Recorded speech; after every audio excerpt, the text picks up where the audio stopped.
The way they presented Heidi in the last couple of episodes, I assumed that she would be against drugs, but the way she popped that MDA like it was a fucking tic tac, oh my gosh, like it's okay. Everyone's got their own little kicks, I'm not here to judge. But she took it with no hesitation. Like, guys, let's look at the drugs that we're taking before we pop them in our mouths because you don't know what people are giving out for free. You know what I mean? It's not like anyone paid for them. But yeah, Vivek hesitated. He eventually took one. Then the whole sequence of him getting high, and then they end up in the bedroom. A bunch of people are there. Then it slowly dwindles down to just three people. And I was thinking, wow, these drugs must be really drugging because that guy, that stranger that was like all up on Heidi's arm and stuff like that, I thought, excuse me? Oh, I'm so sorry. I don't know. Obviously, I've never had such a drug before. So I'm thinking with a sober mind. So maybe if I was as drugged as Heidi, then maybe I'll be okay with it. But I do not like it when strangers touch me. I'm so sorry. I'm not your friend like that. And it's the fact that he was all stroking up my arm. I was just thinking stranger danger, number one. And number two, I'm with my man, okay? But what I really didn't like, obviously Vivek is high out of his mind, so he's not reacting the same way that he would react, like, people act differently on different drugs. But she kissed the guy before she had said anything to him. Like, I even watch it back just to make sure, but she kissed him before she mentioned any type of threesome, before she mentioned them kissing or whatever. So I found that very uncomfortable because, like, imagine you're with your partner, you're high of your mind, and then the next clip of reality you see in your eyeballs is just your girlfriend lips in another man, and she's thinking, oh yeah, it's cool because we're high as shit. No, it's not okay. What? But I guess it's Vivek's girlfriend, Vivek's relationship, me out my business. Okay, so it cuts to them and them. Aaron, Vivek, and Doug. Vivek tells them that he had a threesome last night and then his head is coming down from the drugs that they took last night. And everyone's hyped. It's like, ooh, even Doug has given away his noodles to be like, you deserve this, not me. I'm not the one having threesomes, fam. You deserve this lunch. And that's very special because Doug, for the last 4 episodes, has only been eating. That's his only character design right now. He can only consume food because he cannot consume any type of vagina. And then Aaron asks for details. He wants visuals. He wants to imagine how it all went down. Obviously, Vivek gives details, and then it comes to the realization Vivek slept with a man. This was a threesome between 2 men and a woman, and now it's awkward. They don't know how to react. So we cut to the girls in the house, and we see Naomi. We haven't seen Naomi since FaceTime on the first episode. Like, she became pregnant and literally disappeared. It's like, okay, I get it. But yeah, so now she's got her baby. She brings up that it's been hard being a single mom. She drinks that, I think it was a mimosa, because at first I thought it was just orange juice, but the way she drank it, the way she drank it was way too fast for me to be thinking, it's just orange juice. But yeah, she drinks it. She brings up feeding schedule that maybe they should, not even maybe, that they should plan up a feeding schedule. Then everyone starts making excuses. Anna's like she needs to go Bible study with her man. Jazz needs to go do something. Zoe needs to go do a photo shoot. Sky's just honest, which I like about her. She says she doesn't have anything to do, but God knows she's not feeding your child. She gets up, and then Zoe's about to leave. She opens the door. There is Junior, her brother. Her brother comes in. He walks up to Sky. He's like, I've come to reclaim my woman. Sky has moved on, right? Sky doesn't give a fuck about this man being here, but he's here regardless. I see I've driven you to white men. First of all, Junior, I don't even think you drive. Do you own a car, a vehicle, a license? But whatever. Sky's better than me. She walked away. And then Naomi's baby starts crying, and obviously Junior, if you've watched Blackish, I've only watched a couple of episodes, but he's very good with children, so he decides to go volunteer to go take care of the child because he seems to be an expert. Cuts back to the Mandem, and they're questioning about if anything had happened between him and Alex, and Vivek says nothing really happened, but he did once, and the kiss didn't go further, and they were cool with it. But Aaron was like, okay, so you're bisexual. I just didn't know. And he was like, no, I'm not bisexual. I'm straight. I'm telling you, I'm straight.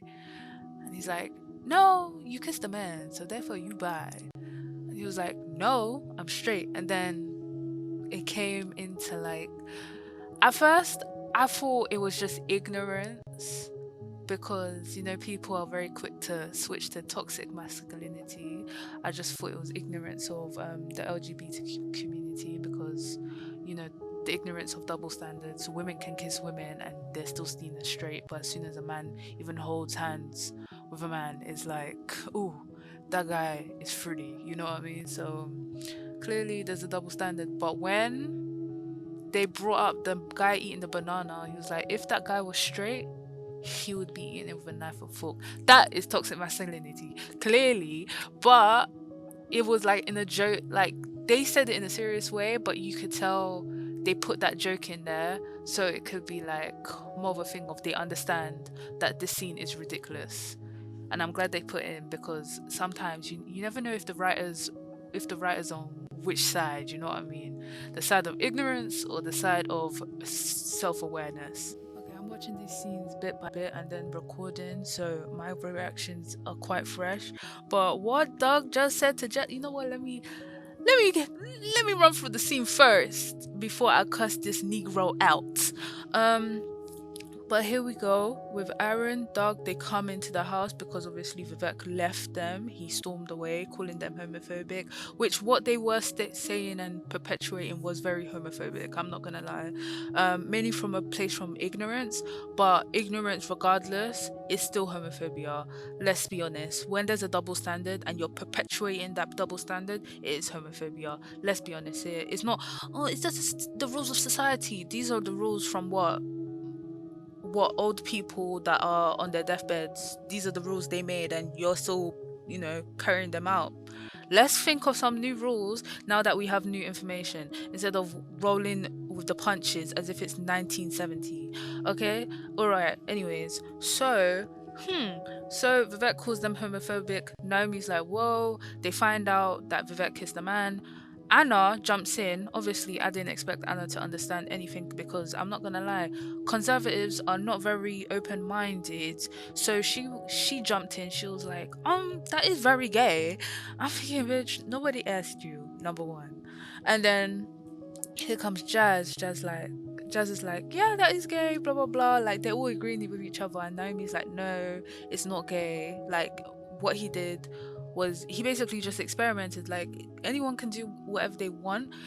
Their sexuality is what they want to identify as. It's not a thing of, oh, because they did this one thing and then they turned out to not like it. That's not gonna now taint their entire sexuality and be like, okay, because I did want that one thing in 2017, now I'm a gay man for life. Excuse me? Like, if someone is straight and they believe they are straight, then they're straight, regardless of if they've kissed a man or if they've had sexual relations with a man. You know what I mean? Like, for example, when women, they will be in straight relationships and they believe they're straight, but then they'll have their first relationship with a woman and they realize, oh no, like I'm bisexual. You know what I mean? People develop, they understand themselves better as they go along. But obviously Vivek understood that he was not gay because he wasn't really into the kiss. So Aaron and Doug are really, really doing this whole thing of this banana. This is so wild to me. How are you using banana as a justifiable like argument? And it's the fact that everyone reacted the same, apart from Naomi, of course, because Naomi's bisexual. She understands the context and she understands that common sense would mean sexuality is what the person wants to identify as, not what other people think.